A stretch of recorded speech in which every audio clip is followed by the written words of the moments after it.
Hey, and welcome to another edition of What's Next with Joey McGuire. I'm Robert Giovanetti, of course, with the coach. Coach, we were just talking before we started rolling. Masters yesterday. That's kind of sports encapsulated, isn't it, right? Just the emotions, the up and down. What a cool ending. We were talking about Luddy also, but I got a feeling he's going to win a few of those before he's said and done. Yeah, no doubt. I watched every single shot from whenever it came on until the last shot, and seeing Rory and just the emotion. I mean, it's pretty cool what he did, but I was rooting for our guy. Yeah. And, he was right there, tied for the lead, and 17 and 18 got him, but he's so young and he's so good. Like you said, he'll put a green jacket on multiple times, I bet, before it's all said and done. But that's sports. That's like everything that's great about everything that we do sports-wise. It was kind of all in that one moment. Yeah, that's one of our students had texted me and upset for Ludwig, and I said, hey, you're going to see him win a lot of those in your lifetime, right? The guy's just built differently. But when you look at the way Rory reacted, I don't think any of us can understand the pressure he was under. It kind of like what you guys have done in a couple of these last couple of years, right? You could have folded up 10 early on, but you've come back strong in November, and I think that's kind of a testament to what you guys got going on here too. Yeah, going back to him, I mean, you think about all the tournaments, the majors that he won. He won all of those whenever, I mean, you look at the video yesterday, just how young he was whenever he won those. And then I think I could be totally wrong, but I think it was like 17 years, somewhere between 11 and 17 years since he's done that. And just the pressure of always talking about the lifetime Grand Slam. You can't imagine that. And that's what makes it so much fun, the expectation and the pressure that you're under every day to get better. But it's also what's so rewarding whenever you get to that point. I know you'll talk about it at some point, but I'm going to go ahead and talk about it. Like, it was so awesome to see. Once again, our social media team, our creative team did an absolutely incredible job capturing the pure joy of our women's tennis team. Sure. Winning the Big 12. Like, I'm following along with it, and just so fired up for those ladies and the coaches. But you saw that. You saw the running out on the court whenever they finally won it. That's what it's all about. It's so cool to watch. Yeah, it's hard to win trophies, right? It is. Anything that we're doing, hopefully we'll do one in softball in a couple of weeks as well. But a lot going on, a lot of great things going on this spring at Texas Tech, including you guys.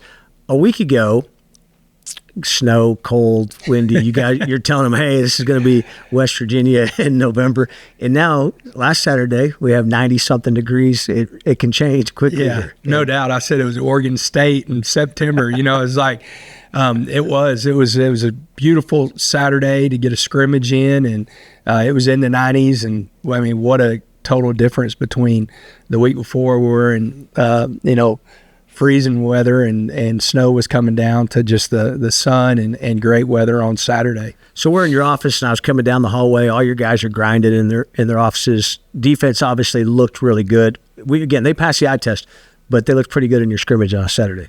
They did. It's we have a deep group defensively, and that's without a couple guys that aren't going through spring, like Duda Banks. I mean, he only adds to that group. And, they're really coming together. They're buying in as a group to what Coach Wood wants to do. There is this just massive competition to get on the hustle tape. So after every practice, Coach Wood makes a hustle tape. And I'm telling you, like, these guys, that's all they talk about. I had the defensive line over at my house on Wednesday to eat, and they were like, hey, I was on the hustle tape yesterday. What are you going to get on there? It's like going back and forth.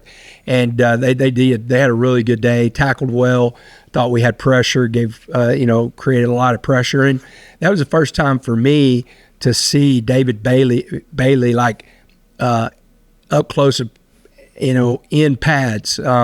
He's been in helmets and spiders, our foam pads, and Saturday was the first day that he was able to go. Whenever he was going, it wasn't a live situation. It was our thud tempo. But, man, you're talking about some pressure off the edge whenever you have him and Romello and Charles Esters and a young guy that we haven't talked about a lot, but Cheto Fila has really had a good spring. And if you walk by him and you ask him, what's your dominant trait? He's going to say speed. I remind him that all the time, man. You're going to screw up. It's okay. Just do it really fast. You think about that, just the number of guys you just kind of rattled off, they're going to be a handful for other teams next year.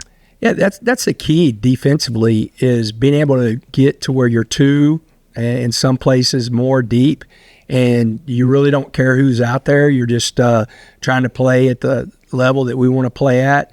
And it's fun to watch. You have new guys that have come in and they're really getting the defense down, and then it's also fun to watch some of your young guys, like another guy that we haven't talked about a lot, West Texas Lubbock's own John Curry. I mean, John Curry has had a great spring. He's got a great mustache, and he's having a great spring. His mustache, and his mom doesn't like his mustache, but I said, "Hey, it's West Texas. That's what it's all about." But he's had a great spring, and so seeing these young guys, the light really coming on, is a lot of fun. As you look at this group, does it get monotonous for these guys a little bit, practice against each other all the time? And the reason I'm asking that, because I know we talked a couple weeks ago about you texting or tweeting at Dion. Yeah. Do you think that's going to maybe change in the future, where it gives you guys a different look, it gives those guys kind of something to look forward to? I would be shocked if in the next year we don't have something like that, whether it's in the spring or in the fall. Probably more in the spring, but it does. We have to. We try to create a lot of competition in our competition periods. We try to create a lot of situations. We talk constantly. Like before we went out on our team meeting on Saturday, I reminded them they're going to do something in that practice that they're going to have to do sometime during the year. Right. I can't tell them when that is. We don't know when that is, but we definitely know it's going to happen in a game. And so they got to be ready for it. They're going to take a rep that's going to be the exact same rep they're going to take against K-State or against Utah. And so we got to be ready for it. So we try to create a lot of different situational practices. That's what our spring game is going to be involved. It's going to be all situations, a 2 minutes situation. We're going to have some 7-on-7. We're going to have some one-on-one rushes. We're going to have a red zone lockout, third down period, and just trying to create that competition, but also keep it from getting, like you said, it's like Groundhog Day sometime. Yeah, and the old days, you might, hey, here's red, here's black, but on this upcoming spring game we have, you're going to change it up a little bit like you just mentioned. But we'll still be able to see, fans still be able to see a lot of the things we're talking about right now. Speed, athleticism, all those other things. Yeah, I think it's for people that have never been to something like this, I think they'll really enjoy it, because you are going to see whenever we go 7-on-7, we always go 1-on-1. So that's an O-line, D-line pass rush. And so you're going to get to see the O-line. You're going to get to see Howard Sampson and, how impressive he is at left tackle. And then I think it's going to be good too. Like, we're going to end it with red zone lockout. That's a scoring situation, putting the ball down at the 25, first one to 18. Whoever wins watches the losers run. And, and so we might even get some fans out there running a half gasser. I mean, if they're an offensive guy and the offense loses, they might have to run. Get out there. Just get out there with pick us. a team, and then you got to get out there and run. That would be a whole, no doubt, like another level. Who are you going with? Are you going offense or defense? Well, I like everybody. So that means you're like me. I have to run every time. I can't pick a group, so I have to run. You saw me limp in here. I got a bad hip. So I'm going to tell you what I told Kenny Perry after he had his knee replaced. You better start rehabbing right now, because it's going to happen. I'm going to keep away from you, I think, on Saturday, so you don't see me. When you think about this team, are you guys doing anything after this? Is this the end on Saturday? Do you have one more practice after Saturday? No, this is going to be end on Saturday. And then we have exit meetings. We'll still have workouts because guys have finals, and the weight room would be open. And, then the other thing too, we got guys that are banged up that are recovering. And then we got guys that had surgeries, that didn't go through spring. And so it'll still be all of that until they get ready to go. Then they get a break, and then they come back May 27th, and we start summer conditioning and getting bigger, faster, stronger. Talk about everyone's favorite topic, the portal, because that'll become a topic of conversation next week. Again, I hear a lot of people, man, I hate the portal, but we like the portal around here right now. It's probably net positive for us here at Texas Tech. Yeah, it opens up on Wednesday, and I'd be crazy not to say that I'm going to have a surprise or two. We're going to do our best, to the guys that are supposed to be here to be here, and then there's some guys that want the opportunity to play that might be buried in the depth chart. Yeah. We're going to help them find a place. And then what we've been doing for the last 2 weeks, and the last evaluation is Saturday. We'll evaluate our roster, and if there's something that just jumps out to us to see what we need to do next, and it's one of those deals where you like it or dislike it. It is what college football is right now, and so you can either bury your head in the sand, and we choose not to, or you can take advantage of it. And so we'll evaluate. We feel really good about the team right now. We're excited about the guys that we have, but we'll also look to see exactly what we want to do. I feel like you guys have such great relationships with your student athletes that it doesn't really catch you by surprise. Have you been caught by surprise by somebody getting in? You don't have to name names. No, I don't necessarily think have been caught by surprise. And there hasn't been many that I didn't think that it was their right move. I mean, we talked through all of it. Yeah. The one thing that we have done, and it'll be the same thing if I have to have a conversation on Wednesday or Thursday, is we're not going to, because there's a lot of guys that are going to get in the portal, that are in the portal still. I mean, there's thousands of players that are in the portal from December that people really don't realize that didn't find a home when they got in, and then there'll be 1,000 or ever how many in starting Wednesday, and we're going to help our guys find a home. Anyone that is gone in the portal from Texas Tech, they have found a place to play whenever they left here, and whether they have a place or we need to help them or help them find a place. Do people slip through the cracks like that? I mean, some good players that, for whatever reason, talk about just the sheer number of names that are in there. Yeah, I wish I could tell you the exact name, and I'm pretty sure he's in the NFL, but whenever TCU made their run and beat Michigan and then ended up getting beat by Georgia, there was a kid Louisiana. He was from Louisiana, one of the schools of Louisiana, that literally slipped through the cracks, and they found him late, and he became a great player for them. And so there are guys like that, but that's like 1 in 1,000. So when you guys look at the list, you know who basically everybody is. Well, with us, we're not looking for guys that have not played college football. Uh-huh. We're not looking for somebody that is getting in because they couldn't play where they're at. I mean, I don't care if you're at Georgia or if you're at Alabama or if you're at Texas or if you're here. If you haven't played and you're at that level, you probably can't play at Texas Tech either. So it's like there's a reason. Yeah, there's a reason. So we're really looking at guys that have played a lot of football. Hey, when you look at what happened at Tennessee with their quarterback situation, the guy opts out or whatever that case was, he held out. Right. I mean, think about that in college football. Is that going to be the new normal, do you think? And does it make you appreciate what you got here and a strong QB room here? Because you got to be ready for everything. So I've listened to a lot of different people talking about, well, you can't fault the player for wanting to make more money, and then you can't fault the school for doing what they did. You can't fault either, because we haven't, like, when it comes to those contracts and scholarships and all that stuff, we have no rules. Like, again, Cody Campbell actually, if you follow him, he just wrote a really good article, literally, I think it just came out this morning, talking that we need help. Like, we have to have somebody step in, and it's probably going to have to be at Congress stepping in and really creating some rules that stick, because the so-called rules we have in place, we just have people sue and then the rule doesn't hold up. I mean, think about that. Like, it makes no sense.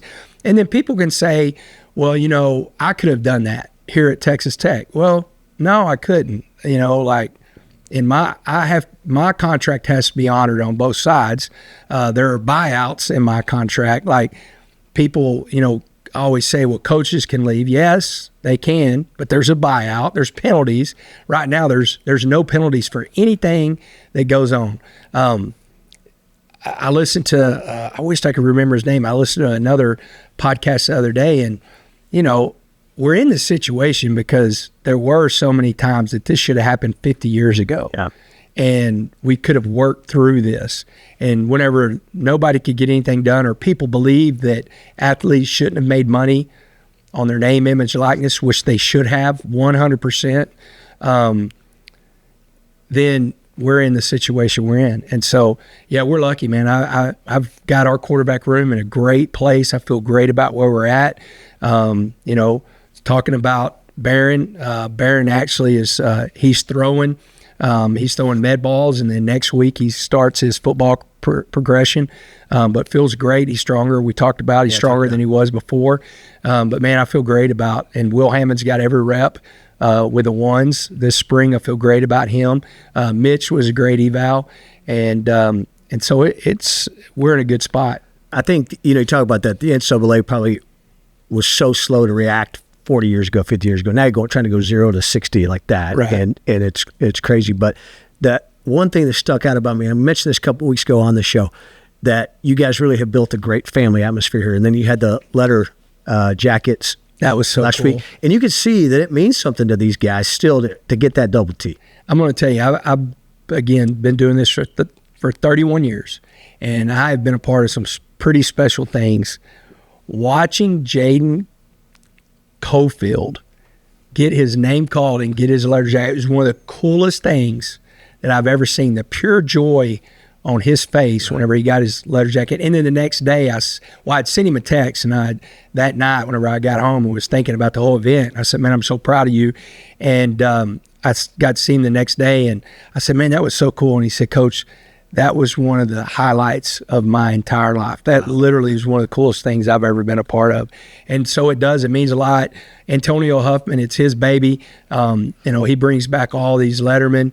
The Lettermen call out the name and actually present the jacket. And you know, I've made a deal with all the old Lettermen that when we win the Big 12, I get my jacket because I want one. I mean, it's so cool. It really is. It's so cool to see those guys, and it's a cool jacket, man. You know, it is a cool jacket. Yeah. So, again, it's one of those things that you're going to get one because I think you'll win that. But to me, when I see it, all the other crap, right, that people talk about, portal, NIL, rev share, all that. To me, that kind of shows what the heart of it still is. It's still, hey, I represent this place, and it means something to me.